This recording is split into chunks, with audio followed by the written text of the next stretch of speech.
In this session, let us learn about Java inner classes. Java inner classes. In Java, it is also possible to nest classes, a class within a class. The purpose of nested classes is to group classes that belong together, which makes your code more readable and maintainable. To access the inner class, create an object of the outer class and then create an object of the inner class. See, now we are creating outer class and inner class.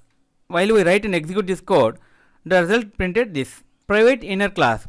Unlike regular class, an inner class can be private or protected. If you don't want outside objects to access the inner class, declare the class as private. If you try to access a private inner class from an outside class, an error occurs. See here, while we write and execute this code, some error occurs.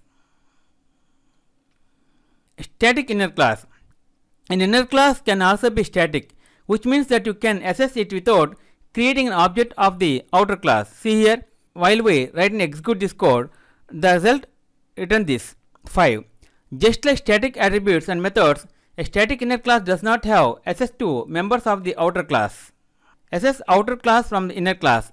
One advantage of inner class is that they can access with attributes and methods of the outer class.